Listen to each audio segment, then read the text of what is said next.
Welcome, everybody, to our Developing a Research series, number 1. My name is Deanna. I'm the Graduate Thesis and Academic Records Advisor with the Faculty of Graduate Studies. I just would like to start off with a land acknowledgement, if I could. Athabasca University respectfully acknowledges that we are on and work on the traditional lands of the Indigenous peoples, Inuit, First Nations, and Métis. We honor the ancestry, heritage, and gifts of the Indigenous peoples and give thanks to them. I'm fortunate to be working today from Treaty 6 territory, the traditional gathering place and traveling route of the Cree, Saulteaux, Blackfoot, Métis, Dene, and Nakota Sioux, the place the Cree called Miskwitsi-Withgaigan, or Beaver Hills House, Edmonton. I'd like to introduce Joanna Namath. She's from Library and Scholarly Resources, and she'll be taking it away from here. Thanks, Joanna. Thanks so much, Deanna. So we've got everything recording. I'm going to share a link for the slides we're going to use today, and we'll go ahead and get started. This session is a bit under an hour, so feel free to ask questions throughout. We have lots of time for discussion.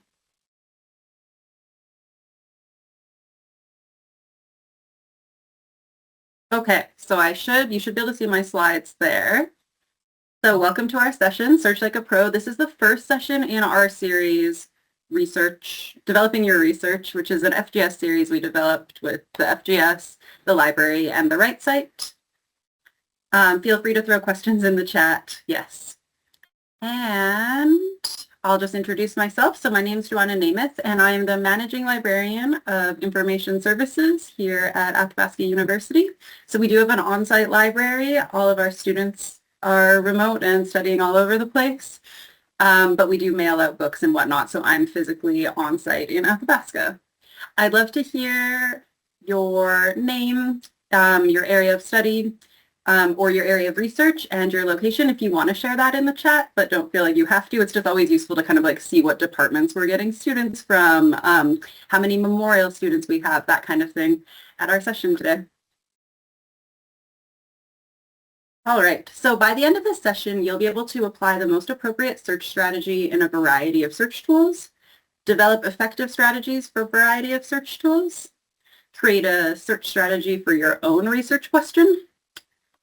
This session is going to go through the basics of developing your keywords to advanced searching to give you a firm foundation. We do get a lot of grad students through who haven't done much searching or haven't done much research in a long time. So don't feel like you're alone if you're kind of like, oh, I need to get through the basics, but we'll also get into a lot more of the heavier, higher end stuff as well.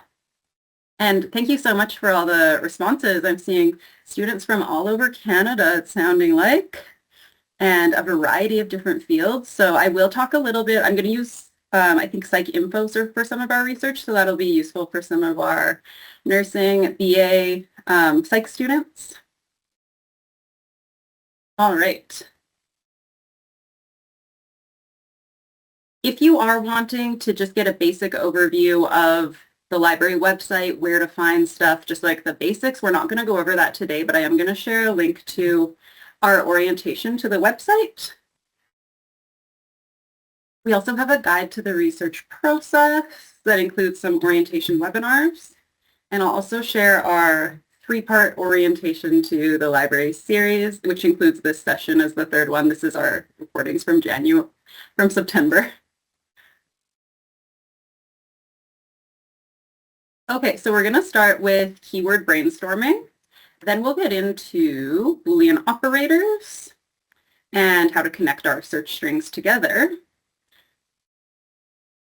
Then we're going to identify our key concepts, sort that out. Then we'll get into truncation, wildcard, proximity, and subject headings. Then we'll actually do some practice searching. We'll take a look at the cited by sections and where you can search. And then we'll have time for questions at the end, but you can also ask questions throughout.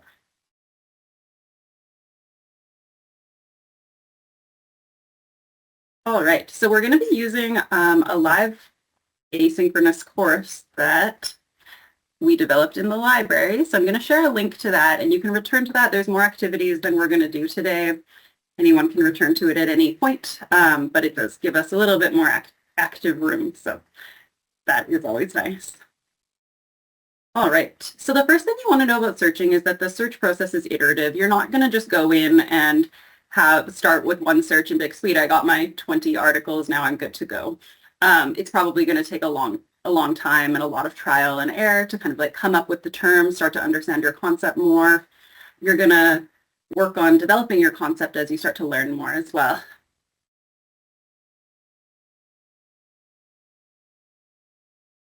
So you're going to start by mapping out your topic, and then you'll identify your key concepts. So the main questions to ask there are, what do I need to know about this topic to proceed?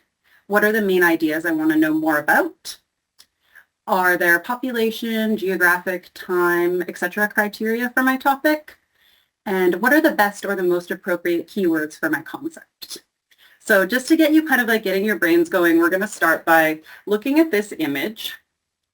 I'm not going to give you any descriptors because I think that'll be up to you. And then I change this every time we redo this live course. So you can see a couple have been filled in already. But what you want to do, I'm just going to share the link, is add whatever keywords you can think of when you look at this image. I have it zoomed in a little bit so it's easier for reading. But yeah, so I think this is really useful for kind of getting an idea of how everyone can look at the same image and narrow in on certain things and kind of focus in certain areas. I put the PowerPoint link in it's at the start of this chat, and it's just a live link, so you can look at them whenever you want. Okay, so I'm going to give you a couple minutes to add in some terms to describe this image.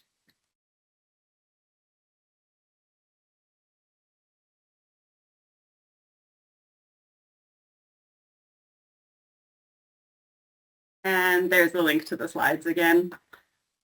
Yes, so feel free to write your terms in the chat as well. One thing you'll notice is that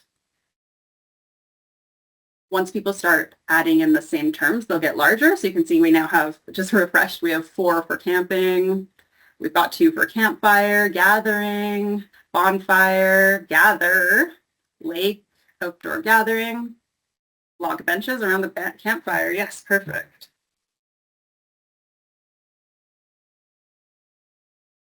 Okay, we got to do that as 2 because it only lets you do a couple words.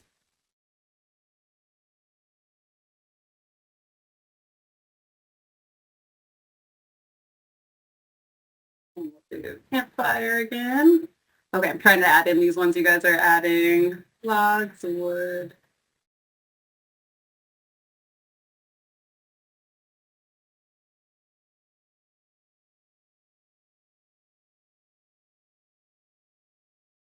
Hike, I like that. So you can also make some assumptions about the image based on your own experiences.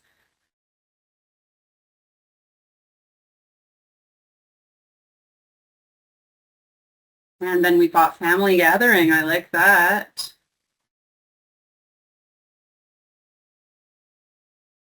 Meeting, learning. Oh, explore is another good one. Okay, so you can kind of get an idea how all we're doing is just looking at this image and we're all coming up with different terms. So that's kind of the way our searching is going to go is, you know, sometimes in an assignment you're asked to all do a search for the same topic, but you're all going to need to narrow in. Someone's going to focus on like how wood benches are constructed, and someone's going to focus on like sociology of family gatherings. So there's a lot of different ways to go, and like night skies and lake culture. To just kind of give you an idea of that going forward. So I've got another one just for an example. This is the one we did last year. It's always kind of nice to see some other ones. Oh, this is the same one. Never mind. But you get the idea, I think. Okay. So now we're going to start thinking about that in terms of our actual going in and doing some research. So how are we going to connect all of these keywords that we're brainstorming into an actual search? So if you take a look at our first one here, this one is on whether people who do professional development are more likely to stay in their positions for longer. So you can see this is just a simple one, but we've come up with a couple keywords. So we've separated that search into engagement or participation, in the professional development.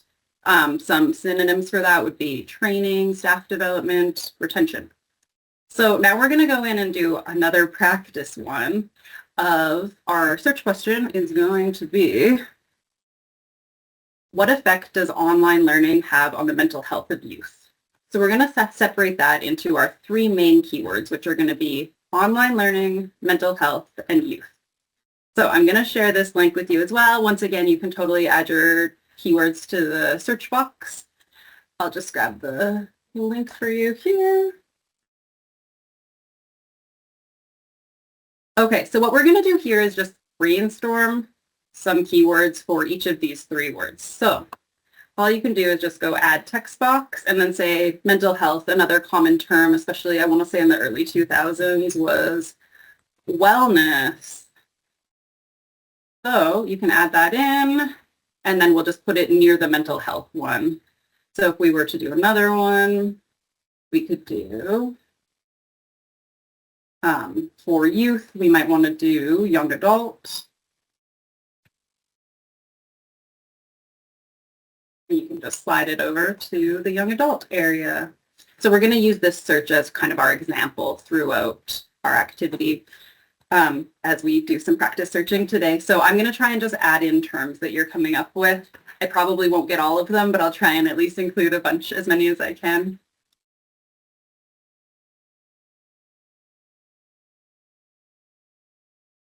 Okay, spiritual is always a good one that does have an interesting tie-in with mental health.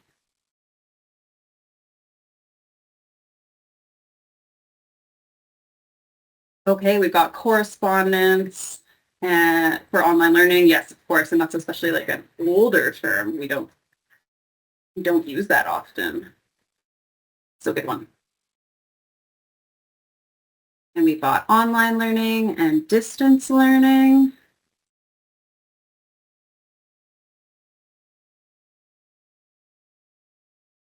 Yeah, I'll add in that distance learning one.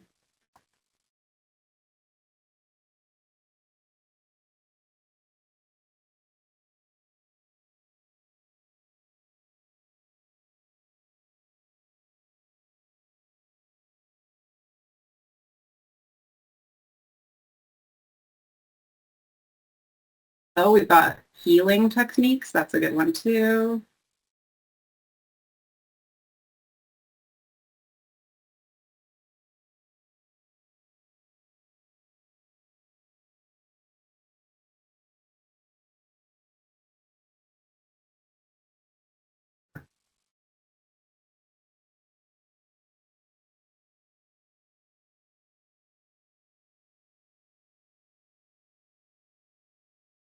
And adolescence good too.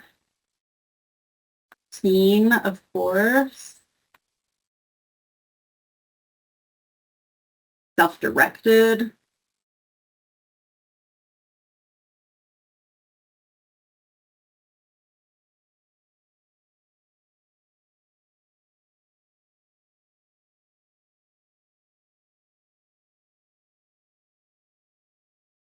Technology, of course, is always tied in with online learning. It's a good one. Tech savvy is a good one too. Also, you used maybe a better text box than everyone else, so good job. I didn't show anyone how to do that. Okay, and we've got youth healing journey. Oh, I like that.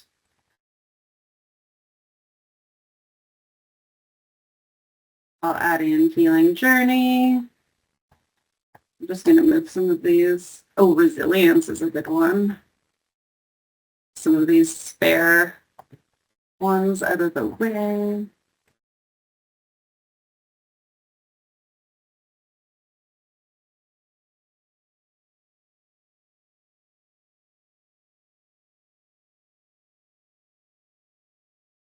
Spiritual health, that's really good. Okay, feeling your paragraph. Oh, that's just a typo, I think. It's just getting started. That's a really good question about if you I'll just read out the question so this works for the recording as well. But when we're in the brainstorm stage, can we use AI to help us find terms? I personally don't have a problem with that. I think that like there's different stage. I think that that's kind of the best way to use AI is for the brainstorming. Similar to using Wikipedia, you may not want to use that as a source. It's not technically an academic source, but it can definitely help you do some brainstorming. Of course, we don't fully, I am hoping at some point we'll be able to do a workshop on using AI to brainstorm and help with your keywords. So I do think it's not a terrible idea, but I don't want to fully advocate for it. There are obviously lots of negative sides to using AI as well.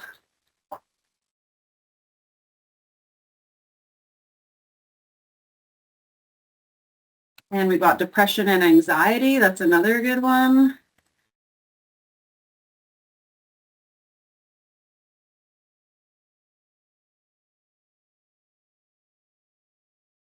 And mindfulness.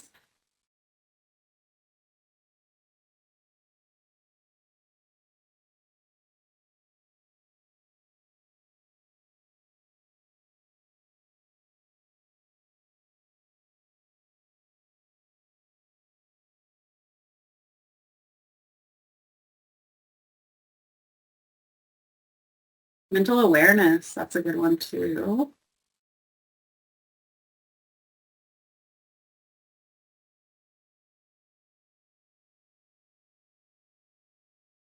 Personality disorder definitely works. Sorry. Spiritual health, younger demographic.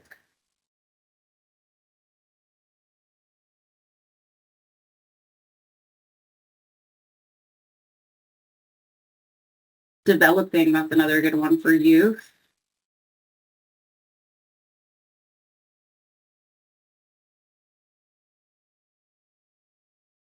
Digital delivery, that's really good too. Youth social movements, yeah. You can definitely also add specific mental illnesses in. That's another really good point is like, as you're starting to do your search, you can start to think about specifics instead of keeping it really broad. So as you're searching, you might decide that you want to focus on correspondence with teens in specific mental health issues surrounding those, or that also could help with those. Self-reflection and self-awareness.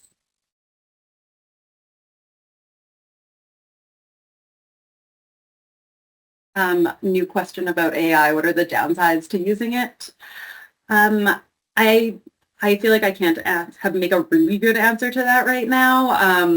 But some of the downsides are there's extreme bias within a lot of AI and AI testing stuff. Also, of course, the environmental impacts. Those are the two things coming to my mind right now. I just didn't want to absolutely advocate for it, even though I think it can be quite useful in some situations.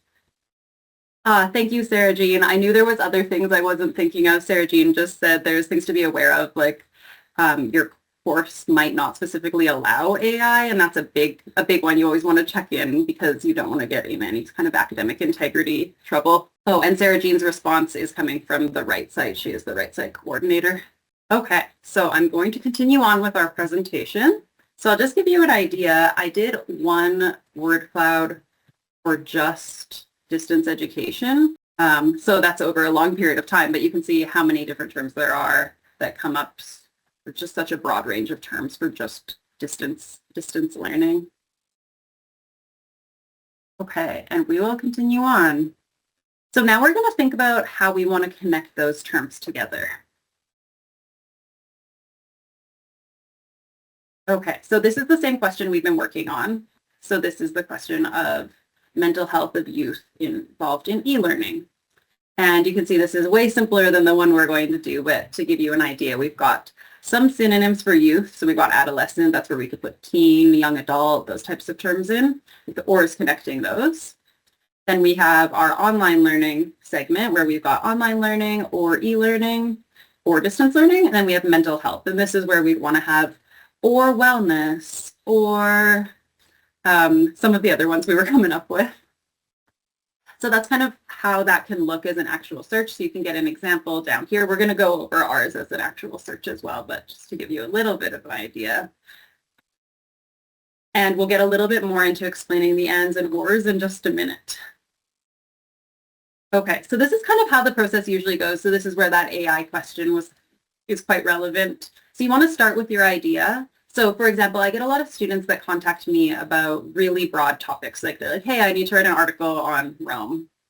And what you want to start with is, doing some sleuthing. This is where you might want to use ChatGPT to get an idea of even what's just out there on the internet about the topic. So that's where Google, Wikipedia are both going to be useful. This is not anything you're going to cite. This is just kind of like seeing what information is out there on a topic. You can look at books at the library, of course, as well. You can also look at encyclopedias. It's just kind of like what has been discussed about this topic.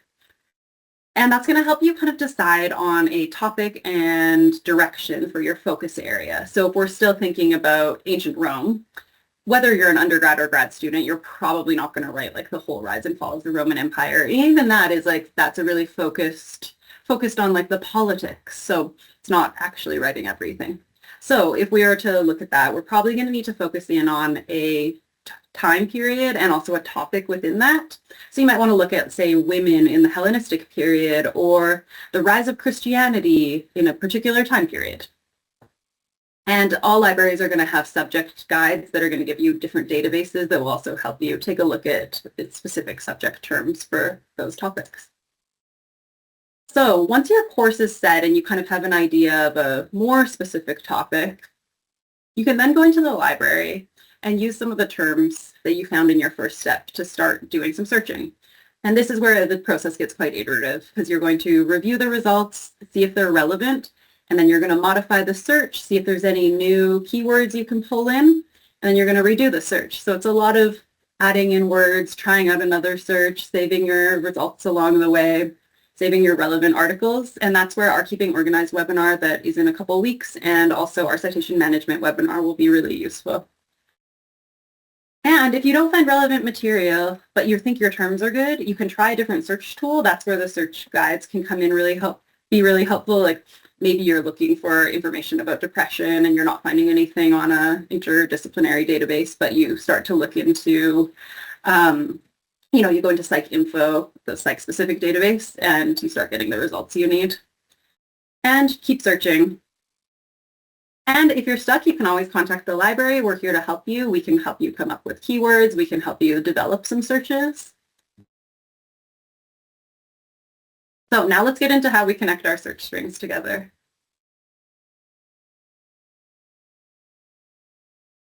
So the first thing to note is that if we're going to search more than one word together and it's a phrase, we're going to want to put quotation marks around it. So some examples are feral horse or public speaking. If we were to not have the quotations around it, it would search both public and speaking. Probably going to get some articles about public speaking, but probably going to get a lot that don't have to do with public speaking itself. Serial killer, registered nurse, just to give you an idea, online learning being another one. And then we'll talk about how we're going to connect our terms together. So I already showed you our one of kind of like an idea of what a search could look like.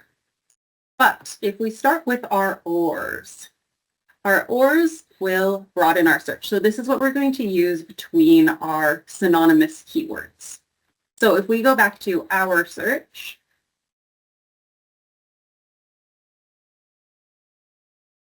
we would put ORs between all of our mental health terms. So we'd say mental health or therapy or motivation or healing journey or mindfulness or wellness. And then we would put, similarly, we would do that between all of our online learning terms. So we've got online learning or digital delivery or distance learning or technology or self-paced or applications or correspondence would go in here too or distance learning, all of these types of terms. And we would do the same thing between our youth terms. So we do youth or young adult or adolescent or developing or demographic. So as you can see here, what the ORs do is search everything about all of these topics. So in this case, Piaget, theory of cognitive development, and constructivism would all be used in the same context. So we can, if we search ORs between those, it's going to search everything about Piaget, everything about constructivism, and everything about our theory of cognitive development. It's also going to search articles that are about all three and just two. So that's kind of how the ORs work. So examples of ORs would be synonymous terms. So city or urban, deer or ungulate, vaccination or immunization, pediatric or child. Our ands are going to really focus the search. So our ands are going to be used between the terms that are not synonyms. So if we take a look here, if we're searching youth and e-learning and motivation, similar to what we're looking at, we would be searching, if we use ands between these, we're going to search only articles that are about all three. So it's not going to just search for articles about youth or just youth and e-learning. It's only going to search for articles that are about all three. Okay, so if we go back to our presentation here, what we'll do is we'll add ands in between our three main concepts.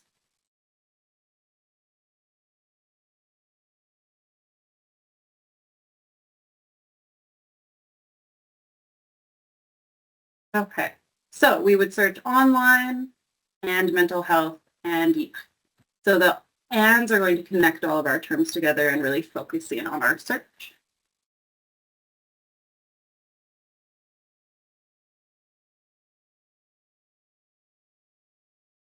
And we got a question about if our Boolean operators are usable in Google. It's a really good question. Google does like there's pros and cons to Google searching in terms of, no, it's not going to reflect the same way. The phrase searching works in Google, but I believe Boolean operators don't. And Google will also search synonymous terms without you telling it to, which is what makes Google really useful for a lot of things, especially if you're having trouble finding articles on your topic. But it can also make it that's what makes it not a great high level search tool for systematic reviews and that kind of thing, because you don't know exactly what it's doing to develop those searches. Okay, so our last thing to talk about is our last Boolean operator, which is not. So not can be really useful if you're getting, the example we've got in here is you're doing research on canola, which can also be known as rape culture. And you keep getting, sorry, let me double check.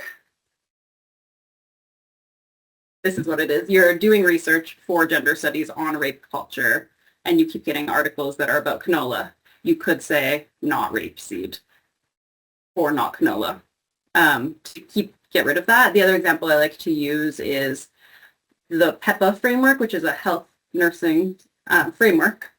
Sometimes if you're searching for lots of stuff about PEPA, you'll start getting stuff about Peppa the pig, which of course has nothing to do with the nursing framework. So another good example would be using not pig, because there's probably not going to be articles that are about the PEPA framework and pig, but you want to be cautious with it, because the problem is if you just get kind of lazy and you're searching, you're like, oh, I keep getting stuff about, say, China, and you're like, I want to look at North America. So you're saying not China, then you're going to miss out on all the articles that are about your topic that talk about both China and North America. So in this example, we've got, as you can see here, we're searching for social cognitive theory and advocacy, but we kept getting articles about marketing, so we said not marketing.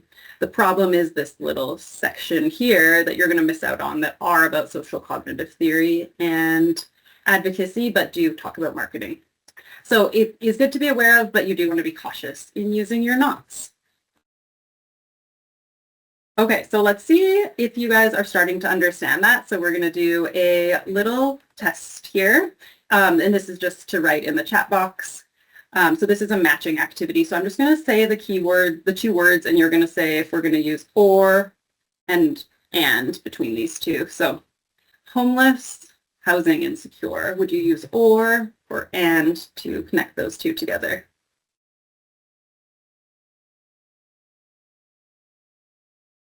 Okay, good job, everyone. That would be or. What about cure treatment? This one seems to be a little divisive. This one would be or. because you would, if you're looking for treatments for cancer, you could also be looking for cures for cancer. What about diet, nutrition? Okay, I agree. I understand one person said depends, and most of these, like, yes, in the right context, you might use them with an or, but for the most part, if we're talking about synonyms, this one would be an or as well. What about wetlands, species at risk? Okay, everyone seems to be decided on and here. Good job. What about death coping? This is another one you could say depends because you could be looking at coping with death, but yes, this is an and. All right. What about university post-secondary? Okay, we've got another or there. What about nutrition hospital? Okay, that is going to be an and. Good job, everyone.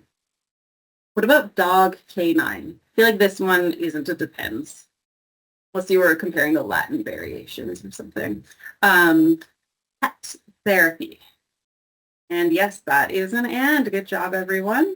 What about arts confidence? Okay, it looks like we've got a consensus on and for that one as well. Okay, so that's just kind of good to give you an idea. Kind of, I know it's a lot to wrap your head around is like when to use ands and ors. Feel free to ask more questions. You can also like send in your search to the library and I can take a look at it and see how it's looking. So now we'll get into some of the more advanced features, but it's good to kind of have your head around Boolean operators before we get into too much of the more advanced stuff. So truncation is a really useful one. Trying to make those terms a little bit bigger for you. But truncation accounts for a variety of suffixes. So this is where we can use if we're wanting to plural or if we're wanting to use the plural or we're wanting to have active terms. So as you can see here, if we do advoca with a truncation at the end, so a asterisk, we get advocate, advocates, advocating, advocacy, communicate as well. That's going to cover all the terms around communication and communicating, and likewise with child. Now, this is once again kind of like the not term where, yes, you want to be a little bit higher up in your search to fully understand when or when not to use these. But the big one is if you always want to use the asterisk as far to the end of the root of the word as possible, because otherwise you're going to run into issues where it's searching a lot more terms than you want. So a good example is this constructivism one. So this is searching constructivism and constructionism. Those are related, but you might only want to be looking at one. So if you were wanting to focus on constructivism, then you would want to put an asterisk after the V, so you're only getting stuff that has constructive in it. The other problem with putting the asterisk here is you're also going to search for articles that are just about construction. There aren't a lot of academic articles about building materials and that kind of thing, but there's still probably going to be some. So you do want to be cautious with where you put your asterisks to make sure that you're searching only the stuff you want to find. Now, the wildcards can be quite an interesting one as well. So I'll just zoom in a little bit here because these ones are kind of harder to see. But we're going to start with the asterisks in the middle of the word. So this matches multiple characters. So as you can see here, our example is head is H-E-A asterisk O-N-E. So that would search headstone. So that's just 3 letters in between. Hearthstone, even more, but also headphone, which might not be related depending on your search. But I do find the hashtag one is really useful. So this accounts for one optional character. So this is where we've got pediatric, and it can just search regular, how we spell pediatric with an E, or our AE, our Latin tradition spelling. So it's really useful for those ones. It's also useful for the Canadian spellings where you're not sure if you should be searching with an OU or just a U. And then our question mark matches one character. So this is useful for terms like women, where we've got woman, the plural, women, and our other version. And I do want to note I'm only showing you examples of how the EBSCO wildcards work, but you will need to double check those in other databases. The truncation tends to be the same throughout a lot of the main databases, whereas the wildcards are different in a lot of them. So it's always good to be aware. Every help section on every database gives a full explanation of their wildcards, so it's always useful. And lastly is proximity. So I do have a video here, but just so you can like start to wrap your head around it, this one's always a little bit tricky to take on, but is also, once again, really useful.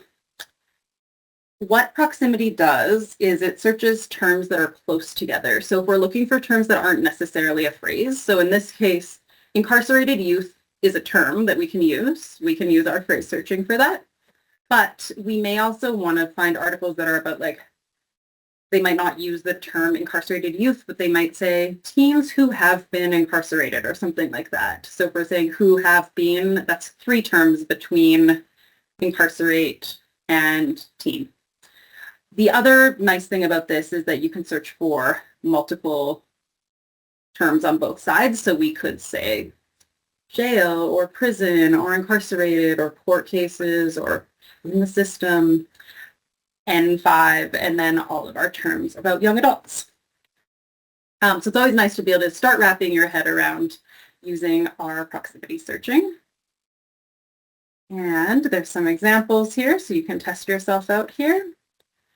And I'll show you a little bit of this as we go, but the other important thing to note is subject headings. So we can come up with lots of keywords. Lots of different journal articles are going to have keywords listed in here as well. But once you get into especially the medical field, nursing, health studies, psych, they have very specific subjects. So if you can start to take a look at what the subject headings are in your relevant articles, you can really start to develop your searching and have a little bit more control over how your searching is going. So you can even see systematic review is a minor subject heading, so that can be useful for helping you develop your search. Okay, so now we're going to go in and do a search, and probably my EBSCO timed out. I started it before we got going on our session. Okay, so if this is just our main EBSCO search. So if we go into the advanced search here, I'm going to put in, so I've tried as much as I can to put in truncations where we wanted and quotations around the terms that we would want quotations around. So anytime there's more than 2 words together. So as you can see here, we've got youth or adolescent or young adult or teenager. And this has the option of being teenager or teenagers, student, learner, child. So that can kind of give you an idea of that one. So I'm just going to show you, if we search this, just this alone, you can see we get over 2 million articles. Now, if we add in online learning, what we're going to do here is focus our search. So it's not just about anything to do with youth. It's now about only articles that are about youth and online learning. Okay, so you can see that took us down. So I think we were at 277 before. Now we're at just 7 million. And then if we focus in on our mental health topics, so I've got mental health, wellness, well-being, social relationships, depression, anxiety, mindfulness, spiritual. You can see that we've limited it even more from 7 million. We're just down to 2 million now. And of course, this is an interdisciplinary database. You can limit this a lot more within here if we were to just do peer-reviewed articles. You can get it, you can still focus it quite a bit from within here. And you might start to notice that like, this is too broad, like maybe you're finding that articles about anxiety or depression aren't what you're wanting, or procrastination. And yes, the ors and ands should be capitalized.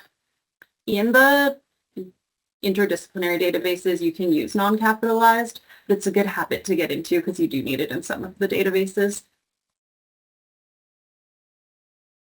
Okay, so if we go into an article, just to give you a little overview of a couple things within here. So we already talked about the subject terms. So you can see here, we've got additional subject terms, online education, students in college. So now we're like, okay, we're searching students, but we wanted to focus on teens. So maybe we should remove our student limiter or see what other subject terms would be more focused on younger students. We've got mental health. We've got risk factor depression and risk factor anxiety. So those can be useful to see. And you can see we've got our PDF full text here on the left. The other thing that's nice to know is if we go back to our results list, and yes, selecting the time frame always helps minimize, and often there will be requirements if you're working on an assignment or a project that you only want to look at articles from the last 10 years. Depending on the topic, of course, too, that's going to have more weight. If you're looking at ancient Rome, probably not that much has changed. So if you use some from the early 2000s, that's okay. Whereas if you're looking at, a new surgery, there might be something more active, or like stuff about cars. Those change quite a bit over time. Higher technology stuff. All right, so you can see we're down to just under a million, or just over a million now with our peer review and just the last 10 years limiter. So the other nice thing is if we start looking at these and we're like, this one doesn't really sound like it's about youth and adolescence. So we can go in, as I was saying, like seems like student is bringing up a lot of articles that aren't exactly what we're looking for. But the other nice thing we can do is if we're finding that lots of this doesn't seem to be specifically about teens, we can go in and select, this is where the subject terms come in handy, or you can select abstract. So what this does is limits your search to only articles that have, if you're starting out, it's always nice. It's nice to look at both, just kind of like, it's always good to play around. But if you take a look at the abstract limiter, you're going to be like, okay, for sure, youth or adolescent or young adult is mentioned somewhere in the abstract. If there's a PDF full text linked, it's also searching that whole article. So it's possible that there's like one reference to youth, maybe even in the reference list that might not be it might be someone's last name. So that's where it can be useful to kind of help focus your search more, make sure this is about youth. Similarly, so that puts us down to 183,000.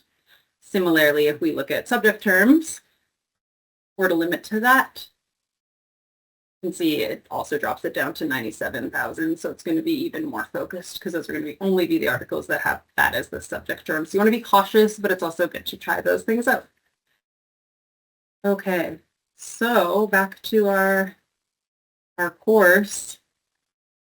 The other thing I'll note is PsycInfo, CINAHL, and ProQuest all have subject-specific sources, so those can be really useful for helping you come up with terms. So the example I like to use that was really useful to me is I was helping a student search for articles about manic depression. We weren't getting anything from after like 2000, and it was because the term changed to bipolar disorder. So there was no articles written using manic depression anymore. So those can be really useful if you're like, I'm not getting anything from the correct time period I'm looking for. It might be that you're using a term that they don't use anymore. So this video goes into more about medical subject headings. And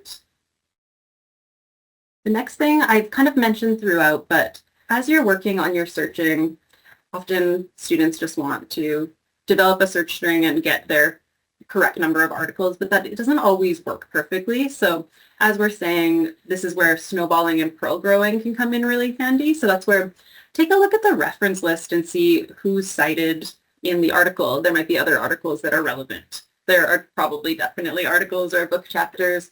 You might notice that a particular journal is cited a lot in a lot of the findings. So maybe take a look at that journal. Maybe take a look at the book that you keep seeing different chapters cited in. As I said, you can look at keywords and subject headings to get some ideas for improving your search. You can also, I'll show you how, but you can look at who has cited the article. And you can also check, I already said that, journals or articles specifically. So cited by is a really useful function that certain databases and Google Scholar have. And more are coming out with it. So this can be really nice. But what it does is it tells you which other articles within that database have cited this one. So of course, Google Scholar is going to have the most because it has the largest amount. So here you can see it says cited by 12. And if you click on that, it lists the articles that have cited this article. You do want to keep in mind, like, yes, this one has been cited 1,800 times. This one's only been cited 12 times. Once again, that's only on Google Scholar. Secondly, this article is also from 1999, and this one's from 2017, so there's a time variation there. It's also always good to double check what those articles are saying about it. They might be they might be taking a look at, they might be disproving it or being like, we don't want to use this person's theory. So always good to do a browse of those before deciding an article is super relevant just because it's been cited a ton. But it's also really useful to be able to be like, oh, maybe this is a foundational work on this topic. So another useful database for that is Web of Science. So you can see here much lower numbers. We've got 7 citations of this one and 2 for this one. And you can see this one doesn't have any listed. And Scopus is the other one that does this. And once again, you can click on these and see the articles. Okay, looks like we've got a couple more questions too.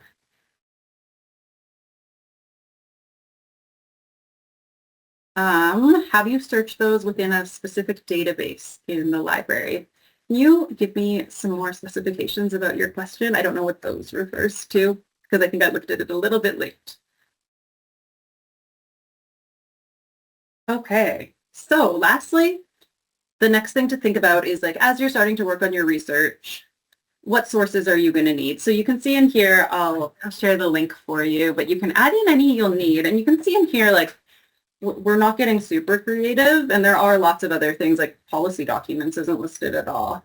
But you can see we've got peer-reviewed resources and PDFs.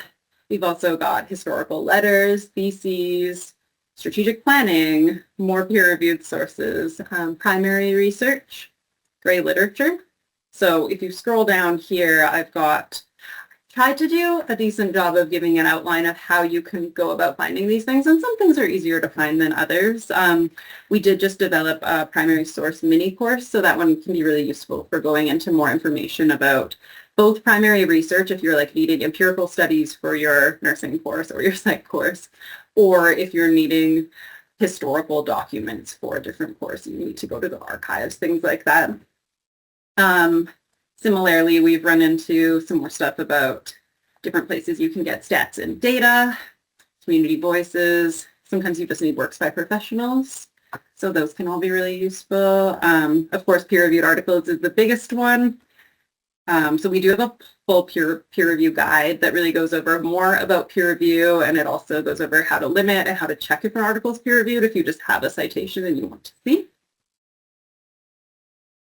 So that is the end of the presentation. So I have time for questions. I know everyone's been quite active in asking questions throughout the session. If you want me to go over a little bit more, we've still got a few minutes left for that. And I'll share the link to the slides again, since I know our chat has been quite active. So those are the slides. And we've got the course I've been using is here.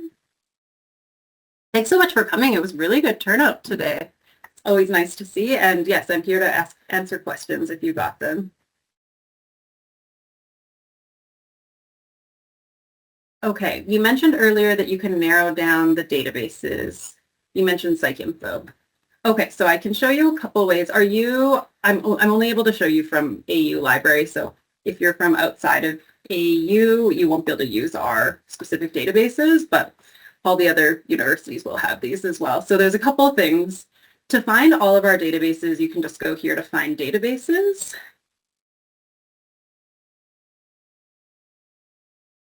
This is a list of all our databases, so it's super messy. Like there's just way too many. Like you can't just look here. Like it's going to be you're in the A's forever. But luckily we do have some organization because it's the library. So over here on the left, you can limit to specific topic areas. These are still way too long of lists. So just to give you an idea, you can limit to topic areas in there. You can also limit if you're looking for like newspapers. We do have a lot of really good newspaper subscriptions, theses and dissertations, stuff like that. The other place you can go that all academic libraries are going to have as well is subject guides. So I just went to Get Library Support, Guides, Tutorials, and Webinars, and then I just scrolled down to subject guides. So I find the psych guide is going to be more useful than that whole list. So I'll just give you, so I keep the links updated in here. So I'll just give you a link to that. But then you can go into PsycInfo here.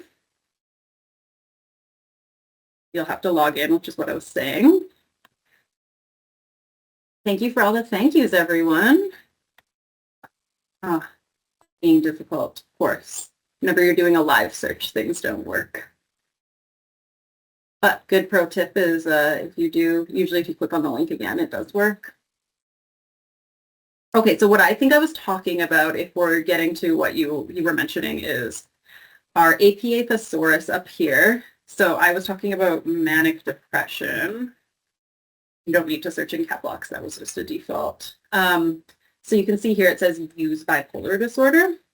If we actually get into bipolar disorder, you can see the different terms that were used. So it says bipolar disorder in 2000, bipolar disorder replaced the discontinued terms manic depressive psychosis and manic depression. And you can see that manic depression, there was a time period between manic depression psychosis and just manic depression. So that's kind of how the APA thesaurus works. The other important thing to note while we're in here, yes, the error message does happen a lot, but usually clicking a second time. You can always report this. It's good for the library to know about any problems you're having. Over here in methodology, that's the other really important part about PsycInfo that not all the databases have, and psych researchers do need a lot. So this is where you can limit to systematic reviews or empirical studies. Very useful stuff. Okay, I don't know if I missed any more questions, so if I did, feel free to add them into the chat. If I missed one from above, or if you have any additional questions. Still got a few minutes. And thanks so much for attending, everyone who has to leave. We do have live chat Tuesdays and Thursdays, 11 to 3, so that's what this chat box is, and there are librarians on during that, so if you do need help with your search questions or anything's going on, we can help with that during your session. Yes, you can adjust your search towards specific languages. So you can see it's down here, all the different languages. You can also do it. I'll just add in some terms so that we can get into our results list. But if we are to search say I'll put in our mental health line. Yeah, you can just email the library. Anything that is about a specific search needing additional help will come to me. It's just kind of a triage station so that, and I promise we're quite quick at responding. So it will get assigned to the correct person. So if I'm away or sick or something, then someone else will be able to respond instead of emailing me directly. So if we come in here to our results list, you can see on the bottom in here, we also get a lot of different limiters. So if you wanted to limit to source types such as academic journals, you can do that here. This is also where you can limit your publication date. You can also type it in. It's just, most people, I think, like using the slider. And that's where our language limiter is as well. So you could limit to just English if you're only fluent in English, or if you're noticing that I don't always use it, but I do use it if it's a topic that seems to be bringing up articles in a lot of different languages, which every now and then you run into.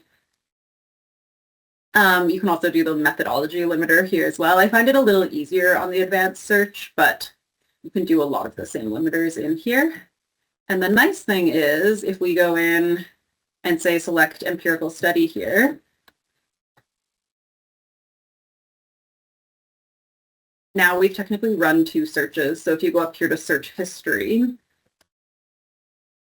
you can see the 2 searches we ran. So if you were running searches for a while, it will time out, so be cautious. Still save them throughout your searching, and that we'll get more into that in our Keeping Organized webinar and also our citation management webinar, but another good thing to know. You can also, it's nice to be able to kind of get a visual if you're realizing you maybe have a typo there. And for nursing, your best databases, I'll just go back to the library homepage and show you how to access those. Psych is really good for some, the PsycInfo guide that database that we were just looking at is really good for some nursing topics, but of course you're going to know there's some overlap between those. So this is our nursing and health studies guide. I'll send the link to it in here.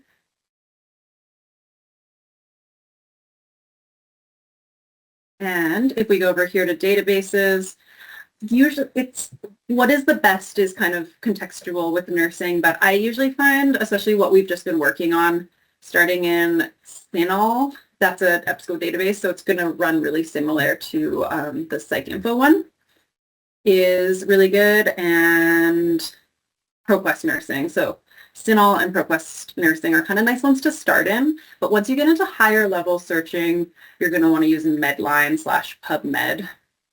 And it's a little bit more of a process to get used to using those ones. It does function the same, but there's like a few little quirks and things are visualized differently, so it can be a lot to wrap your head around when you're getting used to it. Ovid posts a lot of the nursing stuff, and then there's really specific nursing databases such as CPS Full Text, which used to be called RxTX, which is very much about the prescriptions. So drug information stuff. So that one is really useful and interesting.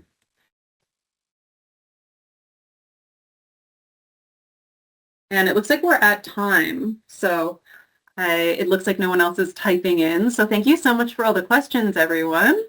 And thanks for attending. This was really good turnout, and it was nice to see everyone here today. And thank you everybody so much for coming. And thank you so much, Joanna, on behalf of FGS for helping out with us with this today. And yeah. Thank you. And someone just asked how we can access the recording. I'm going to put it on our YouTube channel, so I'll send the link to that. And you can also, there will be a link to the recording at the end of the chats in here as well. Once we close out of the session, I think it takes a little bit to load, and then it'll be there. Yeah, it generates. Yeah. All right, thanks so much for hosting this, Deanna, and jumping in last minute. Problem at all. Thanks again, everyone. Yes, thank you. Have a good day. Bye.